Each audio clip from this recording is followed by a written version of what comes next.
Baik, terima kasih Pak Timotius dan Ibu dan istri. Terima kasih Bapak Ibu semua. Saya boleh sharing di sini. Saya bukan siapa-siapa ya, saya bukan hamba Tuhan, bukan sarjana teologi.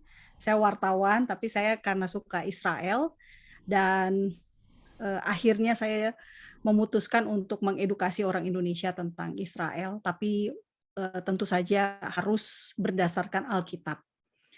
Saya masih Kristen Bapak Ibu, bukan beraliran Yudaisme, jadi jangan takut.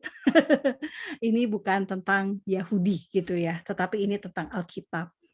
Dan kita akan melihat tentang Sukot dan iman Kristen.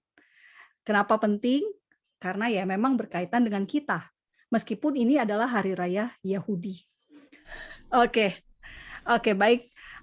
Jadi ini ya, Bapak Ibu, kita akan membahas tentang Sukot dan berkaitan dengan iman kita. Nah, yang menarik, Sukot adalah hari raya yang Tuhan perintahkan agar kita bersukaria. Jadi di ayat Alkitab, di Ulangan 16 ayat 15, ditegaskan oleh Tuhan sendiri, saya bacakan satu ayat ini, 7 hari lamanya harus engkau mengadakan perayaan bagi Tuhan Allahmu di tempat yang akan dipilih Tuhan. Jadi spesifik tempatnya, dipilih Tuhan. Sebab Tuhan Allahmu akan memberkati engkau dengan segala hasil tanahmu dan dalam segala usahamu. Sehingga engkau dapat bersukaria dengan sungguh-sungguh. Jadi luar biasa Bapak Ibu, ada Tuhan yang asik kayak begini. Kenapa? Karena satu, diberkati, baru habis itu disuruh bersukacita. Dan disuruh bersukacitanya itu apa? Sungguh-sungguh, gitu, serius. Jadi ada sukacita yang sungguh-sungguh gitu. Nah ini Tuhan maunya yang kayak begitu. Dan ini terjadi di Sukot. Di hari ini, gitu ya. Hari bangsa Israel, hari ini sebetulnya hari ke-8 perayaan Sukot. Nah, tadi Pak Tim sudah singgung tentang bagaimana Tuhan Yesus menggenapi nubuatan-nubuatan yang ada di dalam Alkitab. Nubuatan-nubuatan itu termasuk juga dengan hari-hari raya Yahudi. Nah, Bapak Ibu tahu hari raya Yahudi ada berapa? Ada 7 kalau menurut Imamat. Kalau menurut Taurat ada 7. Apa saja? Kita mulai bacanya dari sebelah kanan karena orang Yahudi membaca tulisan Ibrani itu dari sebelah kanan. Pertama Paskah, lalu roti tidak beragi, buah sulung, Pentakosta, baru tahun baru gitu. Dan kemudian Yom Kippur yang baru kita lewatin bersama-sama ya. Tahun baru Rosh Hashanah, Yom Kippur dan Pondok Daun, Sukot hari ini. Nah, ini adalah 7 perayaan yang memang diperintahkan Tuhan sejak semula yang ada di dalam Taurat. Tapi ada juga hari-hari raya lainnya. Nah, apa aja hari raya lainnya itu kita lihat. Oke. Simcha Torat. Hari selesainya bangsa Israel membaca seluruh kitab Taurat, dan ini juga merupakan hari bersyukur karena mereka menerima Torah itu ya. Mereka senang, dan ini harinya hari ke-8 setelah 7 hari Sukot. Nah, malam hari ini adalah hari ke-8 itu. Jadi sebentar lagi karena kita beda 5 jam dengan Israel, bangsa Israel akan rame-rame ke kotel atau ke tembok ratapan dan mereka akan menari-nari memeluk gulungan Taurat seperti foto ini. Nah, ini perayaan yang sangat meriah, anak-anak juga dilibatkan dan biasanya anak-anak diberikan makanan manis, permen seperti itu ya, kayak gini. Nah, ini Simcha Torat. Dan juga kemudian ada hari raya Hanukkah. Tuhan Yesus menghadiri hari raya Hanukkah, hari pentabisan bait suci. Karena waktu itu di masa bait suci kedua, bait suci itu dinodai dengan perayaan pagan. perayaan terhadap dewa-dewa waktu itu di masa penjajahan Yunani. Tetapi orang Yahudi berhasil merebut kembali bait suci tersebut, mensucikannya gitu dengan tanda menorah yang hanya bisa nyala selama 6 hari, selama 7 hari ternyata menyalanya 8 hari.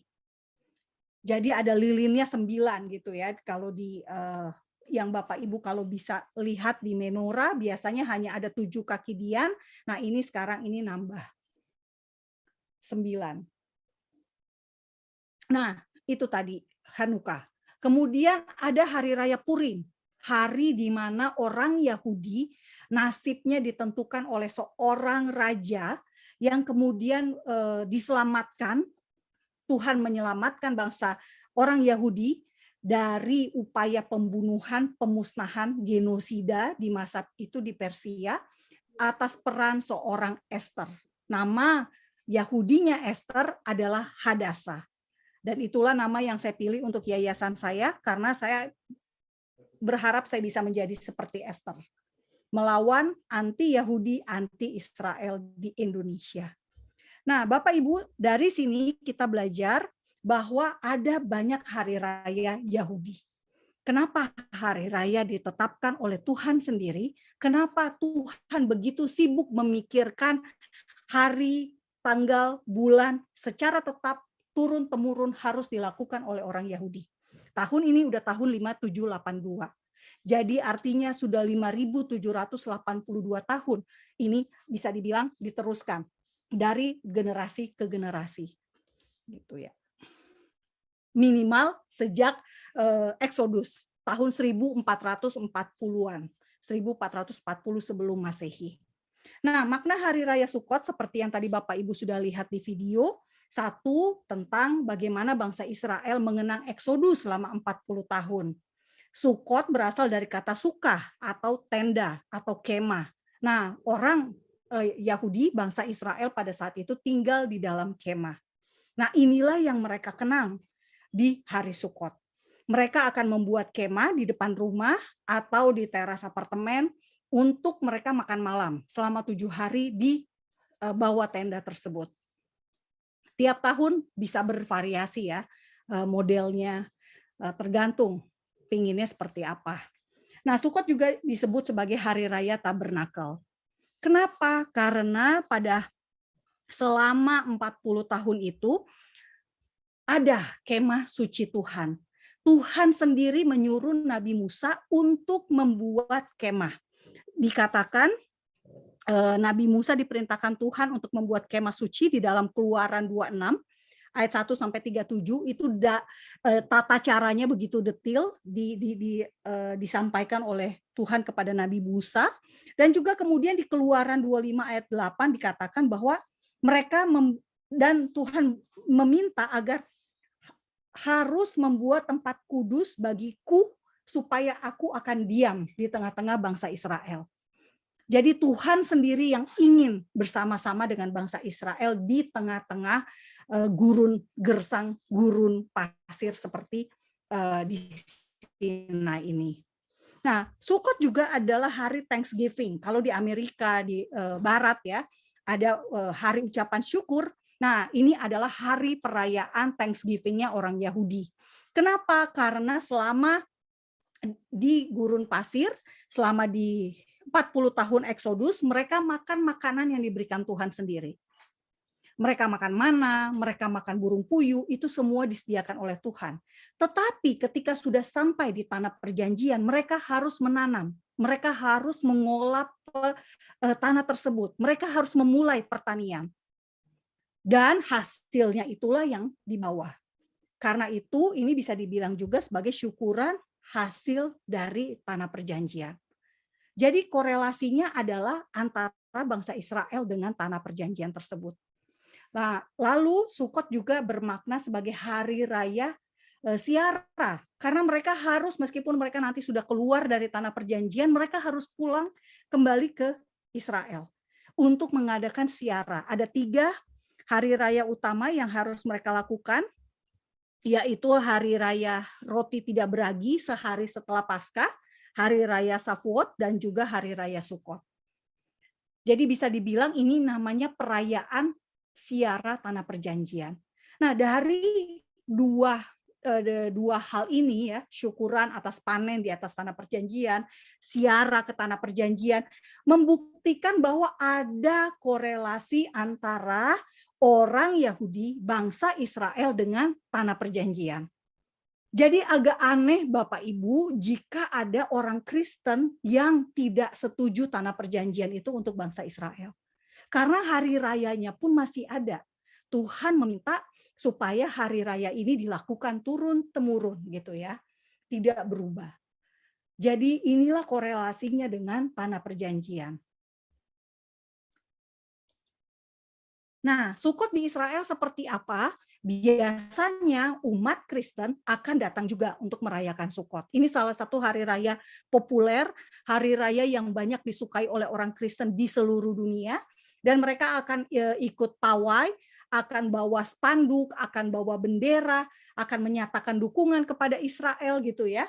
Dan yang tahun ini hari raya Sukot dibuka secara online, dihadiri oleh presidennya Herzog gitu dan Perdana Menteri Israel Naftali Bennett.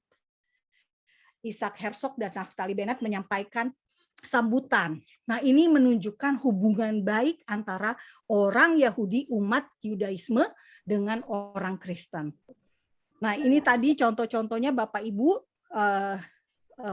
pondok-pondok daun ya, daun palem, daun batang-batang yang dirangkai sedemikian rupa sehingga menjadi seperti kemah di masa gurun dulu. Dan ini seperti ini bisa dilihat bentuknya kayak tenda. Gitu. Jadi ini perayaan yang sangat unik gitu ya, sangat spesifik juga. Nah, setelah Sukot di Israel, Bapak Ibu, kita akan melihat apa yang dilakukan oleh Tuhan Yesus. Tuhan Yesus sebagai seorang Yahudi, sebagai seorang yang lahir dari keluarga Yahudi, dari bangsa Israel, apakah Tuhan Yesus merayakan Sukot? Ditulis oleh Yohanes bahwa Tuhan Yesus datang ke sebuah hari raya. Hari rayanya apa nggak ditulis secara spesifik gitu ya. Tetapi disebutkan bahwa Tuhan Yesus hadir setiap hari. Nah, yang menarik di dalam kisah di Yohanes 7 itu juga tidak disebutkan tentang tradisi Yahudi, yakni adalah imam besar harus dari tempatnya Bapak Ibu bisa lihat di sini.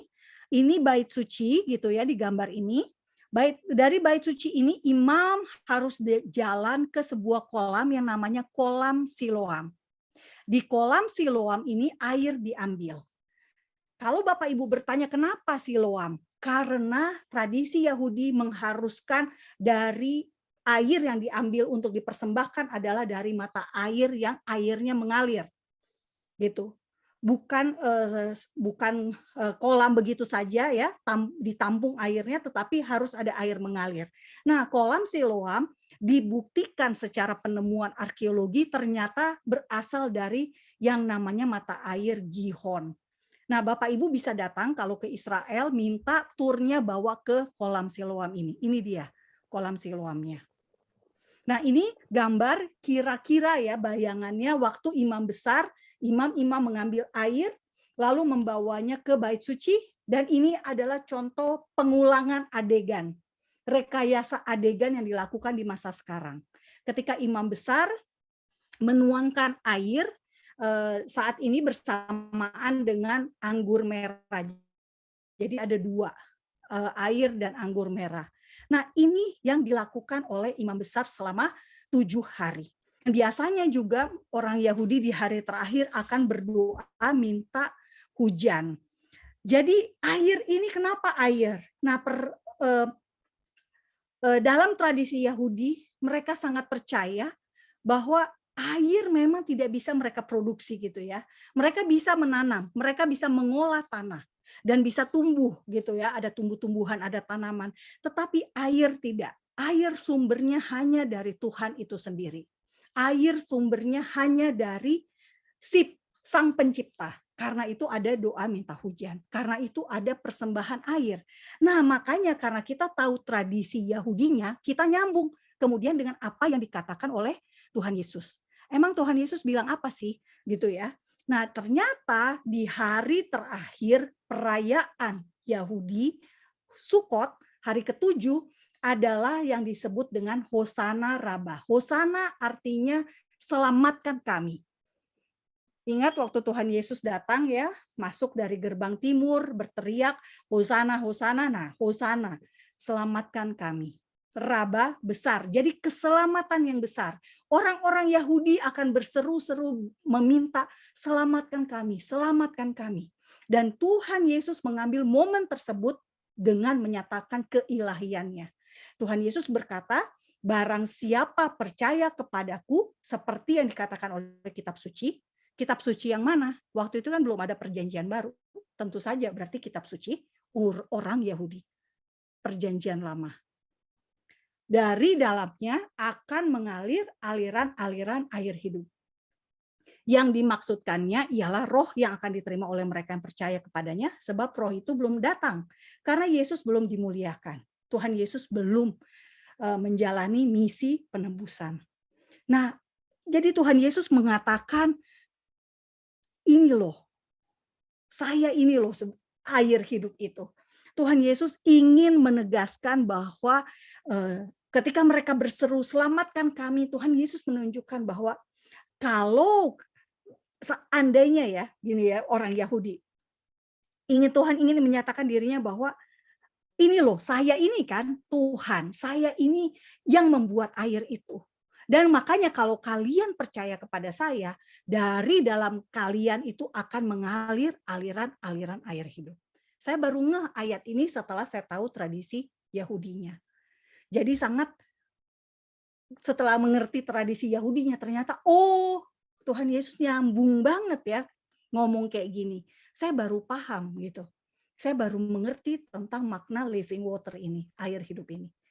Karena memang betul, air kita nggak bisa dapat air. Sekarang memang ada teknologi Israel yang bisa menghasilkan air. Watergate namanya, dari udara gitu ya. Tetapi ini konteksnya adalah orang Yahudi butuh air di tengah-tengah bangsa negara Israel saat ini. Dan dulu ya kerajaan Israel berada di Timur Tengah yang air sangat minim, gurun kebanyakan, dan itulah yang disediakan oleh Tuhan, air. Dan itulah yang dibutuhkan oleh orang Yahudi, dan itu ada pada Yesus. Itu ada pada Tuhan kita. Nah, jadi dari sini kita tahu, kita paham apa arti Yohanes 7 ayat 37 sampai 39 ini. Nah, jadi Bapak Ibu, kita sekarang memahami bahwa apa yang dikatakan oleh apa yang ada di dalam Alkitab, tradisi-tradisi Yahudi, hari-hari raya Yahudi itu semua selalu merujuk kepada Yesus.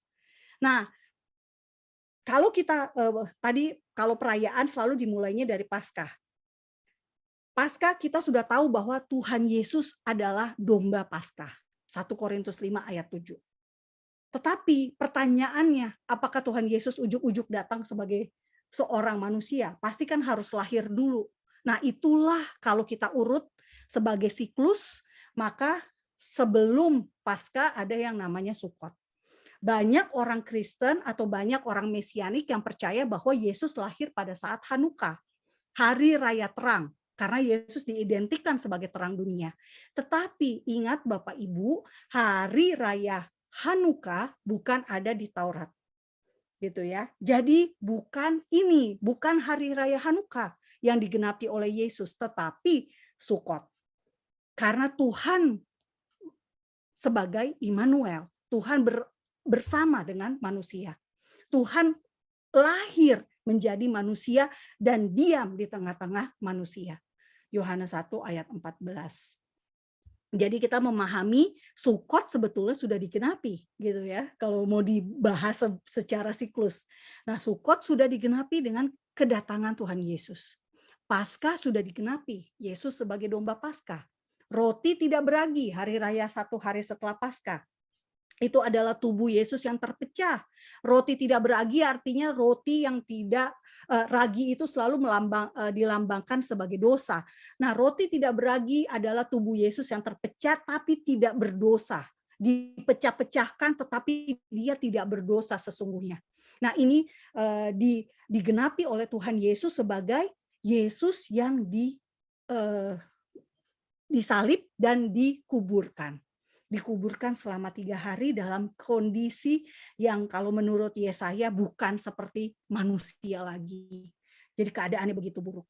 Nah, buah sulung berkaitan dengan Yesus sebagai orang yang pertama bangkit dari antara orang mati.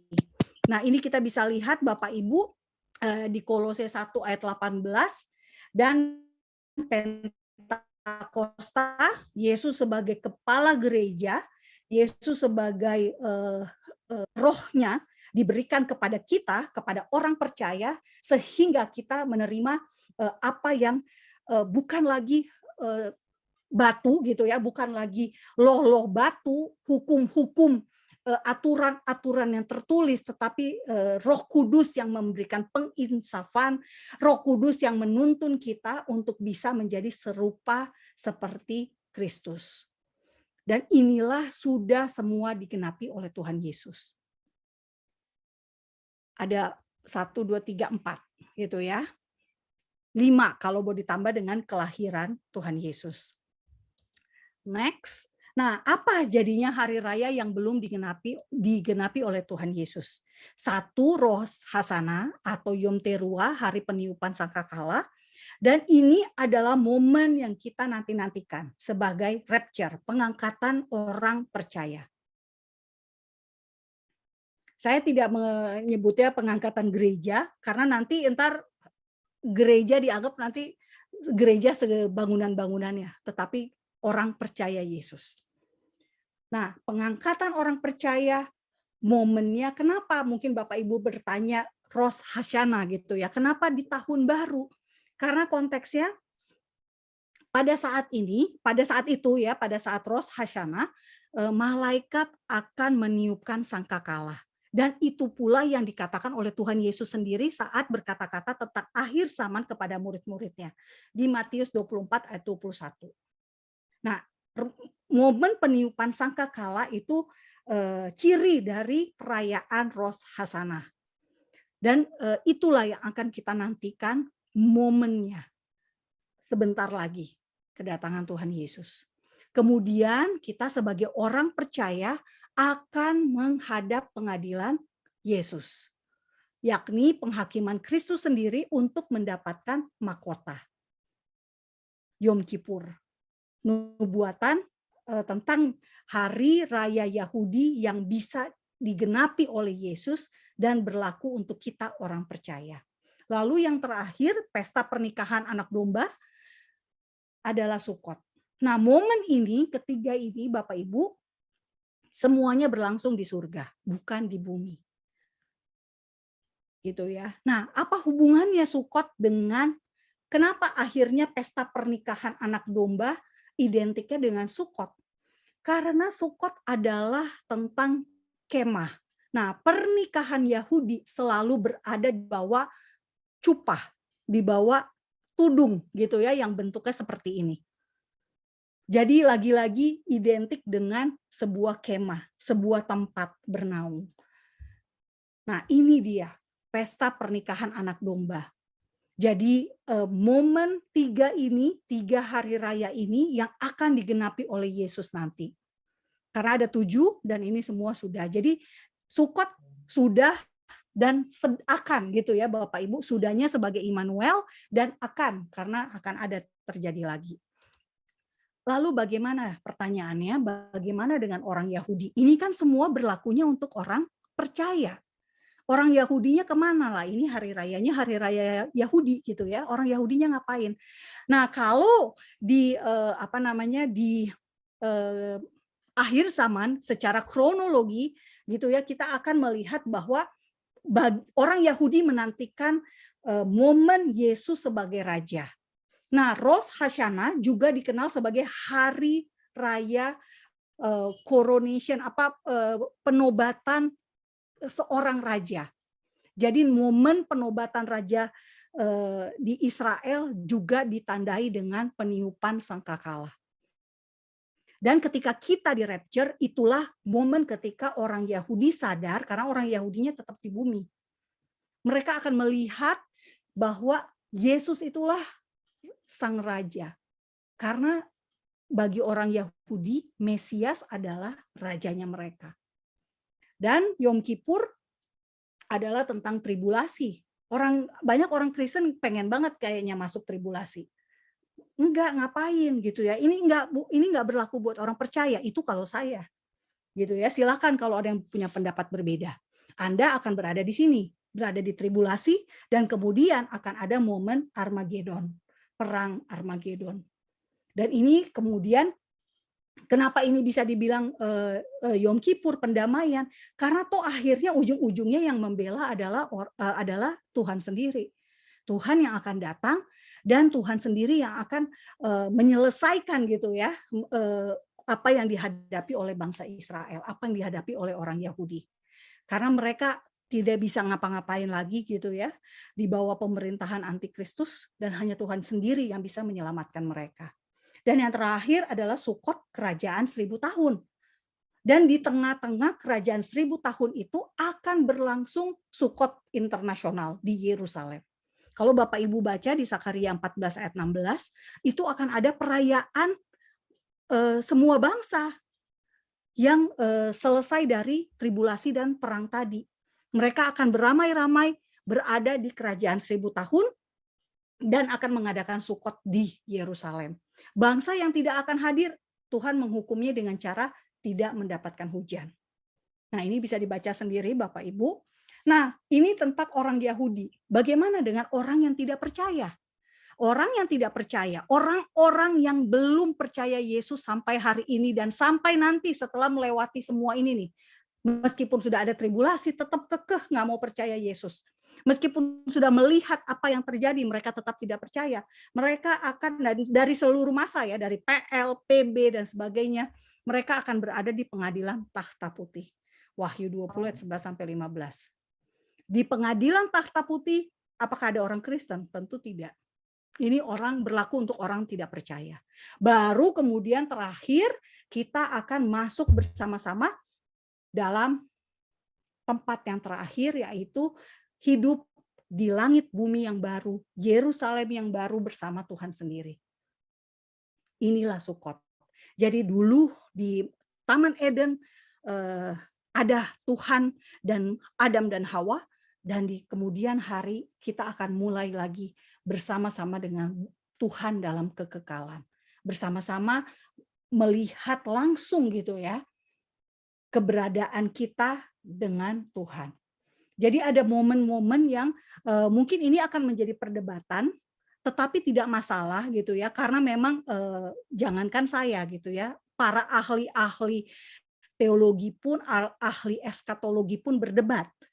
Tetapi yang ingin saya sampaikan bahwa Bapak Ibu, tujuan kita adalah kita ingin berada di mana gitu ya. Kita ingin berada di Sukot bersama dengan Tuhan. Kita ingin berada di Sukot kekekalan bersama-sama dengan Tuhan selamanya. Jadi jangan sampai kita berada di tempat-tempat yang ini, gitu ya. Ngapain kita di sini? Jadi kita tujuannya ke sini. Tapi sebelumnya tentu saja kita harus hidup sungguh-sungguh dulu. Kita bagaimana saat ini? Kita percaya Yesus, percaya. Tapi tetap aja kita juga akan menghadiri penghakiman Kristus, gitu. Next, jadi dari pelajaran tentang hari-hari raya ini, saya berharap kita semua semakin cinta Yesus. Karena meskipun orang Yahudi diberikan keistimewaan, mereka sebagai bangsa pilihan, mereka sebagai jalan masuk ke juru selamat gitu ya, tetapi semuanya merujuk kepada Yesus yang memilih kita juga sebagai anak-anaknya, yang memilih kita, menebus kita dengan darahnya sendiri. Dan dari Sukot, karena hari ini kita merayakan Sukot, dari Sukot ke Sukot, dari Sukot Immanuel, kita akan ke Sukot yang berikutnya, yakni di Yerusalem baru. Jadi jangan sampai hanya kita ngerayain Natal doang. tapi nggak ke sini gitu ya, nggak ke, atau kita nyampainya di Yerusalem dunia doang, nggak sampai di Yerusalem baru. Jadi semoga gitu ya, hari-hari raya Yahudi, setiap kali kita merayakan hari-hari raya Yahudi, justru kita semakin kuat imannya. Kita semakin tidak sabar untuk masuk ke Yerusalem baru bersama Tuhan Yesus. Bukan malah semakin gak jelas gitu ya iman kita. Kita bertanya-tanya nih, saya benar nggak sih? Apa saya perlu balik lagi jadi Yudaisme? Enggak, Bapak Ibu. Bapak Ibu sudah berada di jalur yang benar. Gitu. Bapak Ibu sudah sesuai dengan Alkitab gitu. Kita tahu hari-hari raya Yahudi dengan pemaknaan bahwa semuanya merujuk kepada Yesus. Kita memaknainya dengan menghormati apa yang sudah Yesus lakukan di Paskah, di pemakaman roti tidak beragi, di buah sulung, dan kita menyambutnya dengan penuh sukacita karena ingat, hari Sukot itu adalah hari bersukacita sungguh-sungguh. Maknanya sedemikian dalam. Tuhan memerintahkan bersukacita sungguh-sungguh. Dan apa yang, ya siapa yang nggak mau bersukacita sungguh-sungguh kalau udah sampai di Yerusalem baru? Atau sudah sampai di kekekalan? Pastilah semua ingin, pasti semua nggak disuruh pun akan bersukacita dengan sungguh-sungguh. Nah ini dia Bapak Ibu, terakhir saya akan, jadi Bapak Ibu, apakah kita berarti menyalah-nyalahi orang Yahudi kalau mereka masih merayakan hari-hari raya? Tidak, karena kita tahu beda emang jurusannya. Seperti yang tadi ya, kita akan ada menerima penggenapannya sendiri, orang Yahudi akan menerima penggenapannya sendiri. Kita bisa mengubahnya dengan membawa kepada Kristus.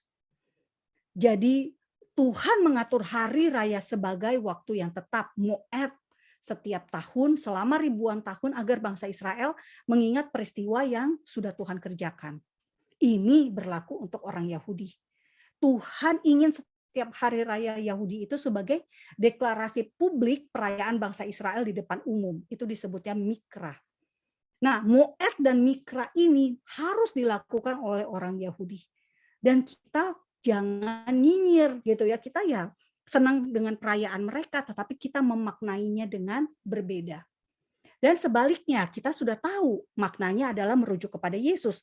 Sehingga sebagai orang percaya kita menghormati bahwa setiap hari raya Yahudi yang sudah digenapi oleh Yesus Kristus, oleh Tuhan Yesus, dengan hidup kita yang berkenan di hadapan Tuhan. Dengan semakin serupa seperti Kristus. Dan sebagai orang percaya kita menantikan hari raya Yahudi yang belum terjadi itu, belum digenapi itu dengan sungguh-sungguh. Karena ini beneran loh, ini pasti terjadi. Ini bukan bohongan, karena sebelumnya, hari raya yang sebelumnya, 4 yang sebelumnya sudah terjadi. Dan terakhir, pesan Sukot 2021, Bapak Ibu, tahun ini adalah tahun 5782. 5782 Payback, rumah. Marilah kita masuk rame-rame di bawah kemahnya Tuhan. Itu tempat yang paling aman, paling nyaman, karena kita pasti nyaman, aman, selamat kalau bersama dengan Tuhan Yesus. Kita harus berada di bawah kemahnya Tuhan. Kita harus berada di bawah otoritasnya Tuhan, kedaulatannya Tuhan. Gitu. Dan yang kedua, kita fokus pada Sukot yang terakhir, yakni kekekalan bersama Tuhan. Kita jangan hanya senang-senang aja di Sukot yang dunia ini. Jangan hanya kita fokus pada ini hari raya gembira, kita disuruh Tuhan bergembira dengan sungguh-sungguh nih. Iya, tapi fokus kita adalah ke yang Sukot terakhir, kekekalan bersama Tuhan. Dan yang jelas, kita sebagai orang percaya sudah menjadi milik kepunyaan Tuhan. Jadi kalau kita mengenang bagaimana Tuhan begitu luar biasa selama 40 tahun menyertai bangsa Israel, betapa luar biasanya lagi pengalaman kita orang percaya Yesus yang sudah ditebus dengan darah yang mahal bersama Yesus, bersama Tuhan kita berjalan. Pasti lebih luar biasa lagi dibandingkan bangsa Israel. Bapak Ibu bisa lihat bangsa Israel sekarang bangsa yang luar biasa. Meskipun sudah begitu banyak bangsa berusaha membunuh, menghancurkan, membinasakan, tetapi mereka tetap ada. Kenapa? Karena kasih setia Tuhan. Kita bisa lihat di Alkitab, katanya bangsa Israel bebal, tegar, tengkuk, dan sebagainya. Tetapi masih tetap ada sampai hari ini. Bahkan mereka punya begitu banyak hal yang luar biasa. Kontribusi untuk dunianya luar biasa. Penemuan, inovasi, dan sebagainya. Kenapa? Itu karena kasih karunia Tuhan. Jadi bayangin, yang kayak begini aja ya, yang ditulis Alkitab tegar tengkuk dan sebagainya itu, bebal dan sebagainya, Tuhan marah-marah sama bangsa Israel berapa kali, berapa ayat tuh kalau kita catat. Tapi tetap kasih karunia Tuhan ada sampai hari ini. Nah, itulah Tuhan kita. Tuhan yang baik, Tuhan yang luar biasa. Tuhan yang begitu mengasihi Bapak Ibu, begitu mengasihi kita semua. Makanya kita bisa ada sekarang ini. Jadi selamat Sukot Bapak Ibu, selamat menikmati berada di bawah tendanya Tuhan gitu ya. Selamat berada di bawah penyertaan Tuhan sebagaimana bangsa Israel selama 40 tahun di dunia. Terima kasih, demikian Pak Tim. Semoga Sukot tahun ini menjadi Sukot yang luar biasa buat Bapak Ibu semua di tahun 5782. Amin, Tuhan Yesus memberkati. Yang diberkati tepuk tangan. Bapak Ibu Saudara, kita akan masuk ke session tanya jawab. Juga hadir Pak Dhani akan memberikan statement nanti kepada kita. Saya sudah undang Bu Monik dan suami tentunya ke acara program TV di MNC.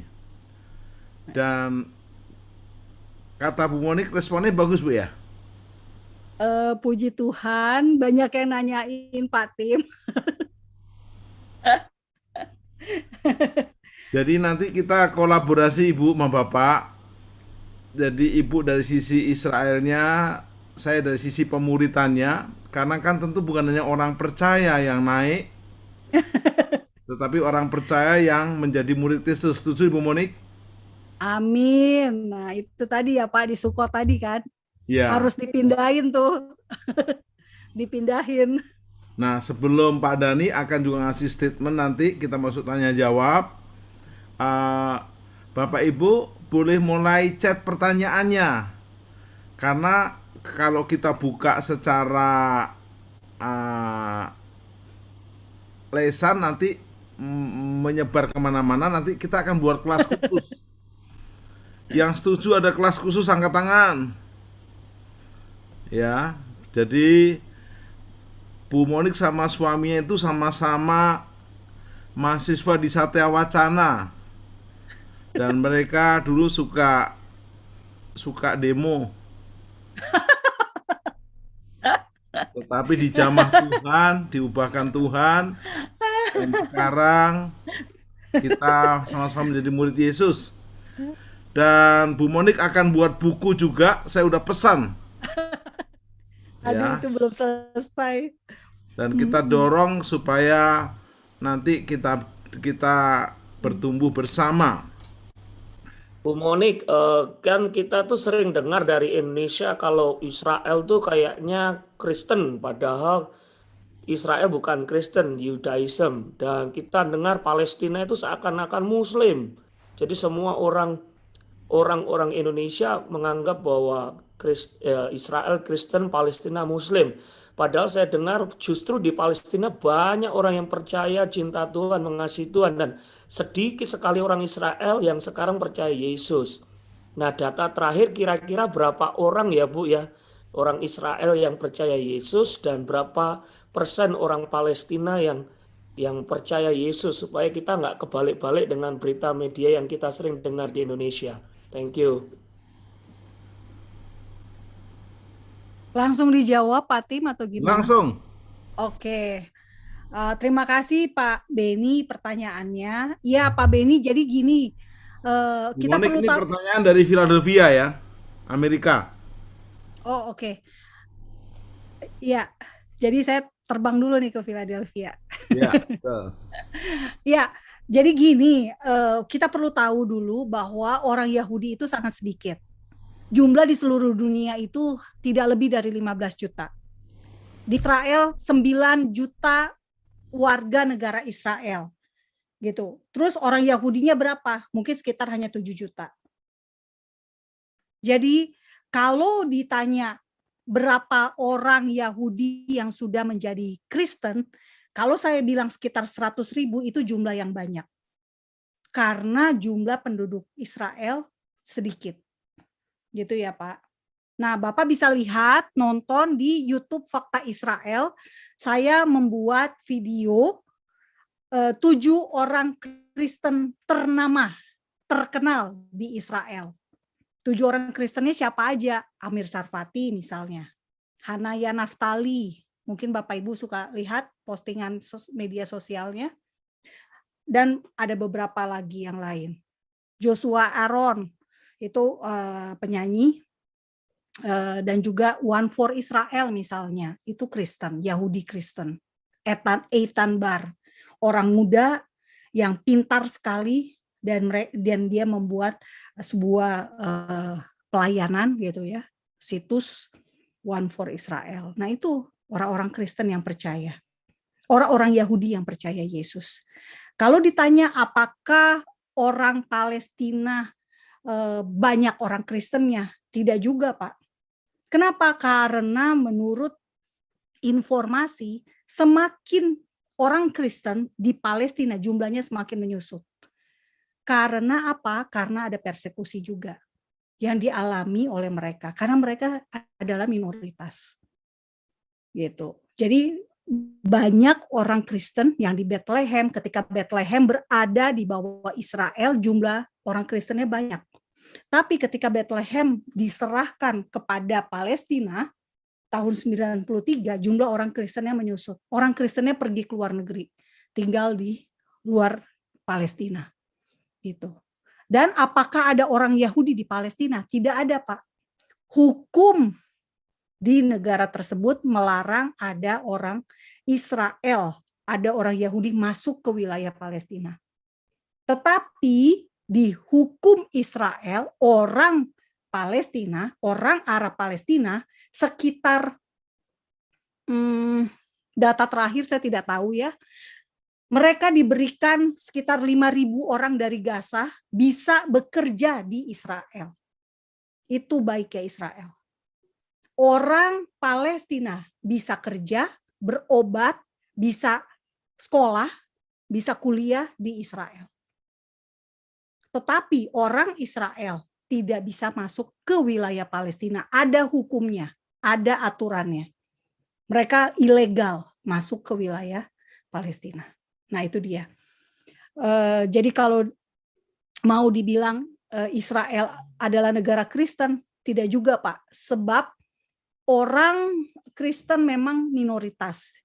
Paling banyak tentu Yudaisme, kedua Islam, sekitar 1 juta mungkin orang Arab Islam ya, Arab Israel, Arab Palestina Islam, baru sekitar 800-an ribu orang Kristen di Israel. Tapi puji Tuhan saat ini semakin banyak orang yang percaya Yesus. Banyak orang yang menjadi Yahudi Mesianik, yang menjadi Kristen. Kenapa disebut Yahudi Mesianik? Ya karena mereka mengakui bahwa Yesus itu sebagai Mesias, sebagai Juru Selamat. Sama seperti kita orang Kristen. Begitu Pak Beni. Jadi Bu, maaf satu lagi, berarti peperangan antara Palestina dan Israel itu masalah politik ya Bu, bukan masalah orang Kristen lawan orang Muslim ya Bu, yang seperti orang Indonesia selalu gaung-gaungkan sepertinya Muslim sama Kristen, ternyata itu cuma politik saja ya Bu ya. Terima kasih. Jadi kalau dikatakan konflik ini mengenai apa? Konflik ini adalah mengenai God versus evil. Tuhan versus iblis, versus setan. Gampangnya gitu. Setannya bisa dalam bentuk mana aja gitu ya. Kenapa? Karena memang setan, roh-roh jahat di udara itu bisa pakai manusia untuk melawan semua yang Tuhan kasihi. Bapak Ibu bisa lihat apa yang terjadi pada Israel. Israel bangsa yang dipilih Tuhan. Itulah yang menjadi sasaran empuk dari iblis. Bapak Ibu bisa lihat kehidupan Bapak Ibu sendiri. Semakin Bapak Ibu sungguh-sungguh ikut Tuhan, semakin nafsu iblis untuk menjatuhkan Bapak Ibu. Lewat caranya macam-macam. Kalau dalam konteks Israel dan Palestina, mereka datang dalam bentuk apa? Dalam bentuk kelompok-kelompok teror, Hamas misalnya. Orang Palestina sendiri aja nggak suka kok dengan keberadaan Hamas. Karena apa? Ya karena mereka adalah organisasi teror, kelompok teror. Masalahnya saya sebagai wartawan selama 18 tahun, ruang redaksi kita memang sangat susah gitu ya untuk membuat berita secara proporsional. Cover both side itu susah sekali. Jadi itulah kenapa ada fakta Israel. Karena saya ingin menyampaikan apa yang menjadi faktanya, apa yang menjadi kebenarannya. Saya bukan orang yang pro begitu saja gitu ya.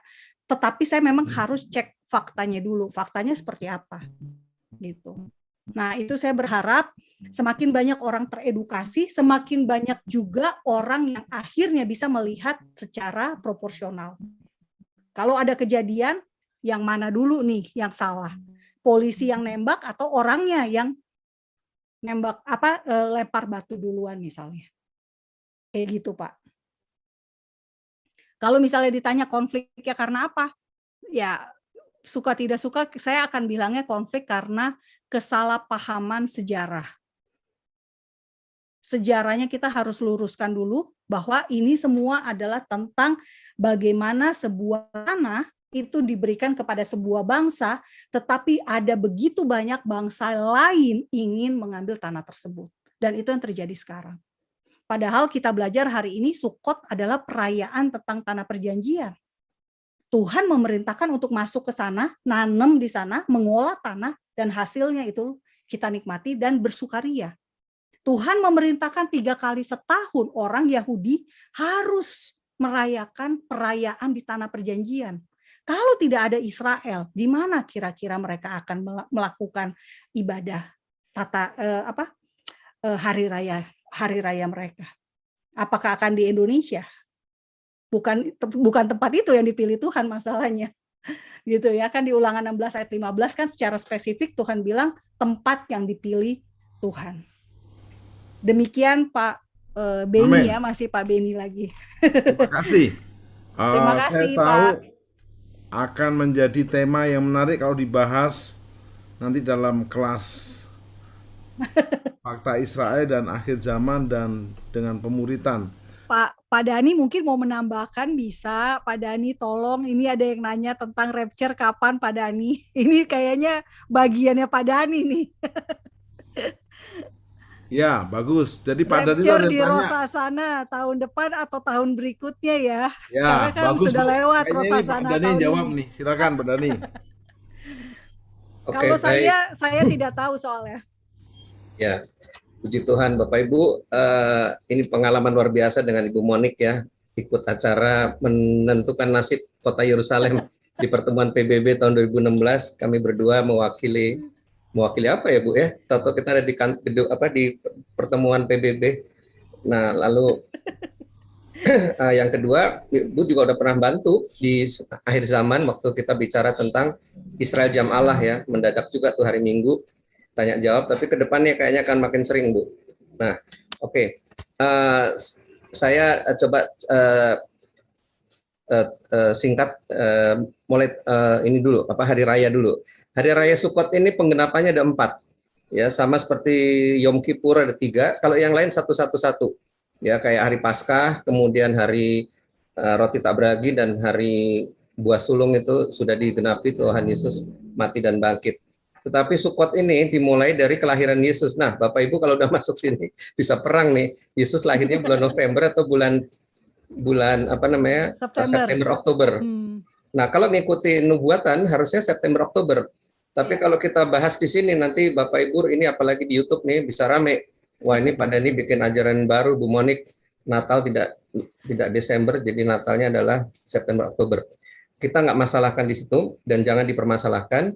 Ya, tetap Natal kita lakukan Desember, tetapi yang penting Natal di hati, Yesus sudah datang. Kenapa Saudara? Hari Raya Sukot ini juga bicara hari kedatangan Yesus. Besok yang ikut penyembahan Fajar, kita masuk Ibrani 1. Kapan akhir zaman dimulai? Akhir zaman dimulai ketika Yesus datang pertama kali sebagai juru selamat. Itulah Sukot itu, saudara. Ya, Yesus datang sebagai juru selamat. Nanti Anda baca di Ibrani 1 ayat 2, yang di waktu akhir zaman datang Mesias Yesus. Nah, itulah awal akhir zaman. Kemudian masuk akhir daripada akhir zaman, itulah Sukot lagi. Apa itu? Kerajaan 1000 tahun. Itulah second coming. Ketika Yesus datang kedua kali untuk masuk dalam kerajaan 1000 tahun, itulah hari raya digenapi nanti hari raya Pondok Daun. Kemudian lagi adalah hari raya Pondok Daun, yaitu Yerusalem Baru, ya, di mana itu semua pelajaran besok hari Sabtu. Jadi Bapak Ibu umumkan besok hari Sabtu tentang kerajaan 1000 tahun dan Yerusalem Baru, itu semua penggenapan hari raya Sukot dan juga Yom Kippur. Nah, kemarin kita merayakan Yom Kippur itu hari raya penghakiman, pengadilan, peperangan. Israel perang Yom Kippur menang, saudara. Waktu diserang sama Mesir, cuma ada 500 tentara itu di perbatasan selatan di Elat, cuma ada 1000 di utara, yaitu di perbatasan Syria. Tapi saudara, mereka tetap taat melakukan dulu hari raya Yom Kippur, pendamaian, dan setelah itu perang lawan 10 negara, menang. Nah, jadi saudara, ini hari-hari raya ini punya powerful ya, punya nubuatan yang luar biasa. Oke. Nah, sementara untuk penggenapan kita orang Kristen, Yesus datang memberikan hidup dan hidup yang berkelimpahan. Nah, Yesus datang memberikan hidup digenapi pada hari Paskah, hidup yang kekal. Yesus datang sebagai anak domba Paskah, kemudian dia masuk ke neraka hari raya roti tak beragi, lalu bangkit pada hari ketiga, itulah rapture pertama. Nah, kita ini rapture ada 4 kali, Bu Monik. Kaget kan dengar istilah ada 4 rapture. Rapture pertama itu di Matius 27, waktu Yesus bangkit dari kematian. Nah, itulah orang-orang mati perjanjian lama bangkit. Nah, kemudian nanti ada hari raya Rosh Hoshana. Rosh Hoshana yang mana? Tuhan kasih tahu khusus untuk Rosh Hoshana pengangkatan, tidak ada yang tahu, jangan sok tahu. Tetapi memang buat orang yang paham menjelang memasuki setiap tahun baru Israel, waspadalah. Ya, tetapi tetap hari raya peniupan sangkakala ini memang akan digenapi dengan rapture. Nah, 3 jenis rapture. Yang pertama adalah pengangkatan pre-tribulation, adalah akhir daripada sejarah gereja. Ya, 5 gadis bijaksana, gereja yang siap sedia ini diangkat. Inilah buah sulung gereja awal 7 tahun. Karena 7 tahun adalah masa Israel, ya, masa kesusahan Israel. 3,5 tahun pertama, di sini ada 144.000 orang Yahudi akan menginjil seluruh dunia. Nah, jadi saudara, tadi Bu Monik udah bilang mungkin sekitar 100.000. Ya, nah ini tinggal 44.000 lagi nih. Ya, itu penginjil dunia, ya, menginjil seluruh dunia orang-orang Yahudi asli. Ya, nah kemudian nanti mereka akan diangkat di mid tribulation.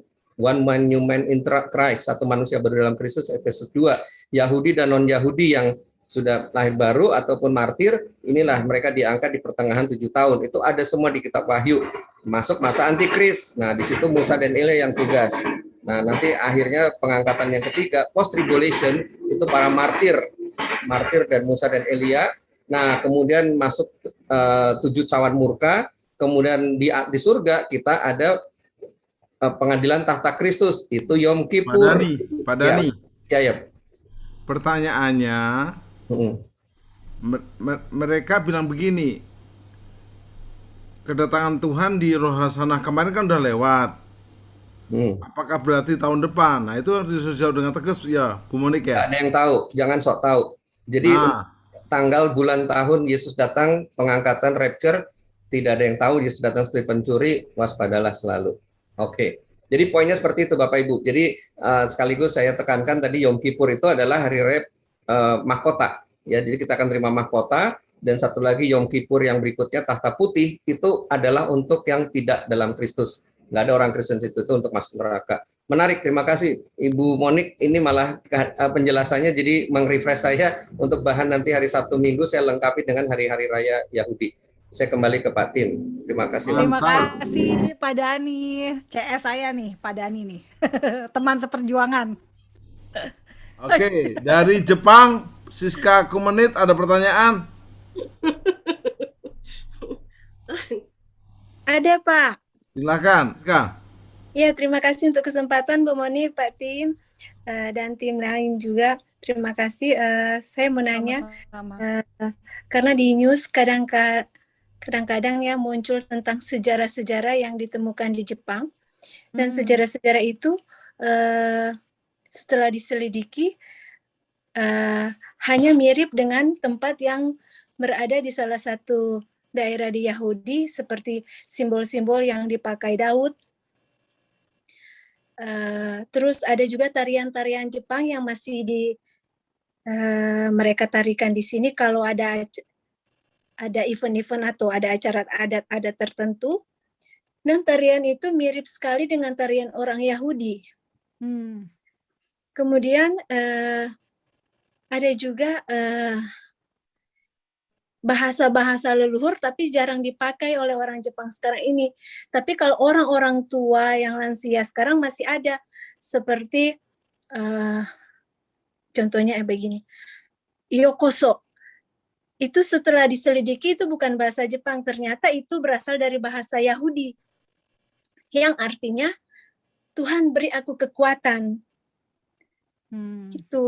Tapi jadi yang saya penasaran, apa benar ya, atau memang benar ya, waktu zaman dulu ada orang Yahudi juga pernah tinggal di Jepang gitu.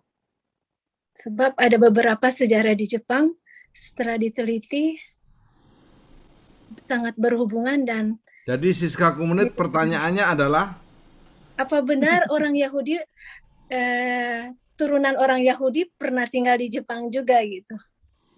Yang zaman atau orang Yahudi pernah ada yang diaspora ke Jepang, begitu ya? Iya, bisa Ya, juga seperti silakan itu. Bu Monik. Terima kasih. Ya, jadi perlu kita ketahui Bapak Ibu bahwa memang peradaban orang Yahudi, peradaban bangsa yang Tuhan berikan Torah gitu ya, itu peradaban yang bisa dibilang bertahan lama dan digunakan berabad-abad, digunakan dari generasi ke generasi. Dan dengan demikian ketika bangsa Israel terdiaspora, orang Yahudi terserak, dia bisa kemana-mana gitu loh. Dan bisa juga membawa pengaruh budayanya, pengaruh tradisinya ke tempat dia tinggal. Sebagai contoh Bapak Ibu, kalau kita baca kitab Ester, Bapak Ibu akan menemukan di Ester 1 ayat 1, ditulis begini, pada zaman Ahasiweros, dialah Ahasiweros yang merajai 127 daerah, mulai dari India sampai ke Ethiopia. Bayangin Bapak Ibu, di masa Ester aja ada 127 daerah yang kemungkinan orang Yahudi terserak. Makanya ketika orang Yahudi akhirnya diberikan kekuasaan untuk melawan orang-orang yang ingin membunuh mereka, pasukan-pasukan itu harus membawa surat ke 127 daerah itu. Nah, ini dari India sampai ke Ethiopia. Jadi begitu luas. Nah, bayangkan ketika di masa Romawi. Romawi juga punya daerah kekuasaan yang luas juga. Makanya banyak orang Yahudi yang akhirnya dibawa menjadi budak, terserak, dan sampailah mereka ke Eropa. Jadi bisa ke Asia, ke Eropa, ke Afrika, ke Arab juga bisa. Itulah mengapa ada orang Yahudi di Medina. Dulu namanya Yatrib. Akhirnya menjadi Medina, gitu ya. Kita tahu dari kisah Islam, Nabi Muhammad pindah dari Mekah ke Madinah. Dan berbagai perang yang terjadi itu adalah perang melawan orang Yahudi, gitu, dan terserak. Jadi kalau pertanyaan Siska tadi adalah bisa jadi ada kesamaan karena memang ada orang Yahudi datang ke Jepang atau ikut terserak gitu ya ke situ. Tetapi apakah orang Jepang ada hubungannya dengan orang Yahudi? Tidak bisa dibilang begitu. Gitu ya. Kita harus hati-hati jangan sampai kita jadi cocokologi gitu ya. Karena hanya ada satu kesamaan kita menyamakan. Jangan begitu. Tetapi kita harus melihat bahwa orang yang betul-betul keturunan Yahudi pasti akan memegang tradisinya dari dulu nenek moyangnya sampai sekarang. Makanya masih ada sampai hari ini orang-orang yang beragama Yudaisme. Karena mereka memang masih memegang tradisi dan adat istiadat Yahudi mereka. Jadi kalau ditanya apakah Yudaisme itu adalah agama suku? Iya, karena emang hanya orang Yahudi yang beragama Yudaisme. Jarang sebetulnya yang memeluk orang asing non-Yahudi yang orang non-Yahudi atau tidak berdarah Yahudi yang memeluk agama Yudaisme itu. Tapi di Mungkin Manado tidak. ada Bu Monik? Iya, itu karena keturunan ya, karena keturunan, jadi akhirnya menjadi Yahudi, Jadi memeluk Manado agama Yahudi gitu ya? Yudaisme. Iya, karena sebelumnya kan ada orang-orang Yahudi dari Portugis, orang-orang Yahudi Belanda datang ke Indonesia karena kita 350 tahun katanya ya dijajah Belanda. Nah, makanya ada kawin-mawin sehingga melahirkan keturunan berdarah Yahudi. Tapi apakah agamanya Yudaisme? Tidak juga, ada juga yang Islam, ada yang Kristen. Tapi akhirnya gara-gara banyak pengetahuan tentang Yudaisme, mereka akhirnya memilih kembali menjadi Yudaisme. Shalom, izin tanya Bu Monik, bagaimana peran gereja untuk mengedukasi Sukot kepada jemaat Allah supaya dapat memahami makna sesungguhnya? Mengapa umat Allah orang percaya sulit memahami arti secara rohani dari Sukot, termasuk hari-hari raya, 7 hari raya Yahudi?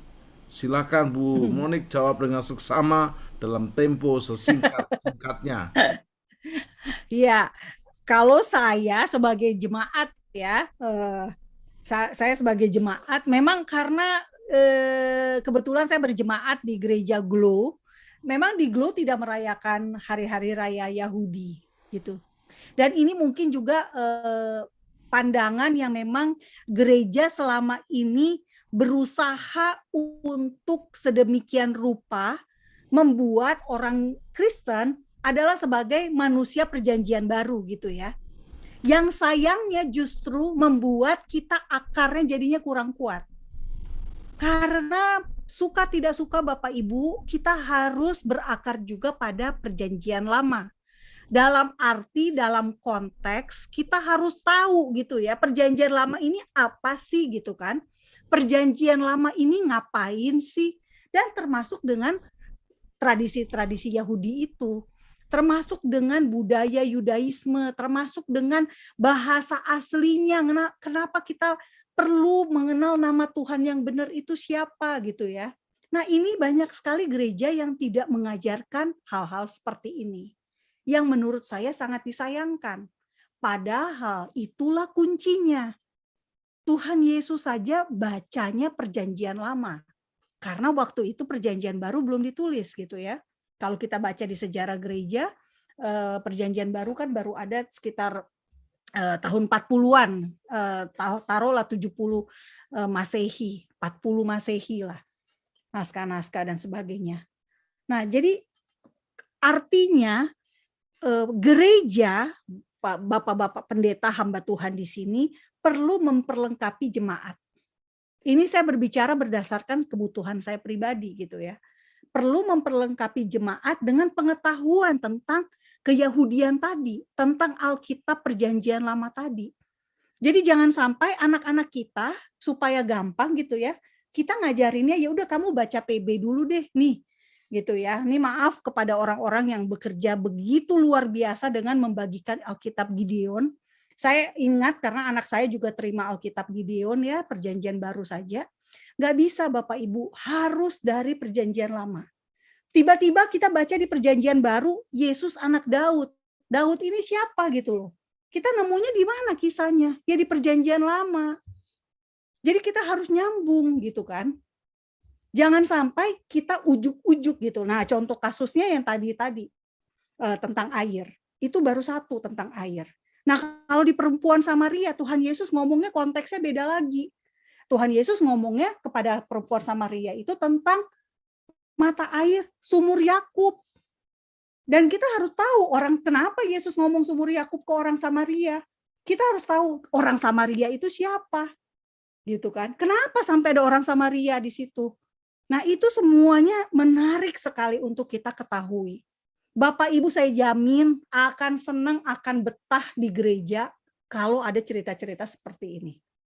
Dan itu yang saya alami gitu ya. Saya jadi semangat berapi-api Saya bahkan sampai teman-teman saya mungkin bilang, nih Monik udah gila kali ya, karena yang dibahas Alkitab mulu. Saya udah nggak tertarik lagi sama acara-acara dunia ya, karena saya lebih senang ketemu Pak Tim gitu ya, belajar Alkitab atau Pak Dani gitu. Karena ya emang benar sangat menyenangkan dan sangat menarik sekali Alkitab kita, nggak bikin bosen. Jadi Bapak Ibu, saya mendorong gereja-gereja, bapak-bapak yang punya kewenangan, ayo kita perlengkapi jemaat dengan begitu banyak sejarah-sejarah yang sangat bagus, yang bisa menjadi kekuatan dari umat Kristen. Jadi Bapak Ibu, saya berharap momen ini ya, Sukot 2021 ini, Sukot 5782 ini membuat kita menjadi sebuah awal yang baru, di mana kita berapi-api gitu ya, kita bersemangat untuk, bukan karena kita gini ya, memang apa ya, menjadi serupa dengan Kristus itu memang perubahan di secara spiritual ya, secara batin. Tapi juga menurut saya pengetahuan juga penting. Sebab kalau Bapak Ibu tidak punya pengetahuan untuk itu, Bapak Ibu akan mudah terombang-ambing, akan mudah beralih ke sana ke sini gitu ya, dan akibatnya malah nggak jelas. Nah, mendingan dikasih tahu, Roh Kudus akan mengonfirmasi, Roh Kudus akan memberikan pengetahuan tentang apa yang seharusnya gitu ya, dan itulah yang akan membuat kita menjadi orang-orang yang berkualitas secara rohani, secara pengetahuan Alkitab, dan juga secara sejarah gitu loh. Itu sih menurut saya, karena saya tidak suka sejarah adalah kekuatan orang Kristen. Kita punya sejarah, yang lain belum tentu punya sejarah. Dalam konteks adalah sejarahnya dari sejak dunia dijadikan ya, semuanya lengkap. Bapak Ibu mungkin saya bisa kasih contoh satu aja nih. Baru-baru ini ditemukan tentang Nabonidus. Nabonidus ini ada di Alkitab. Dan ternyata itu ada artefak yang ditemukan di Arab Saudi tentang Nabonidus. Nah, ini Bapak Ibu bisa baca di Daniel, ada namanya, dan ternyata dibuktikan secara ditemukan oleh arkeolog, ada gitu ya di Arab Saudi. Saya pas baca itu saya langsung, wow, gila, Alkitab kita ini benar-benar keren, dahsyat. Itu membuat saya makin percaya gitu loh sama Alkitab. Kenapa? Karena ada sejarahnya, ada bukti arkeologinya. Dan itu membuktikan bahwa Tuhan kita luar biasa keren. Jadi ya itulah, saya nggak bisa ngomong macam-macam, saya bukan pengkhotbah, saya hanya bisa menyatakan kekaguman saya kepada Tuhan yang luar biasa keren dan luar biasa dahsyat itu.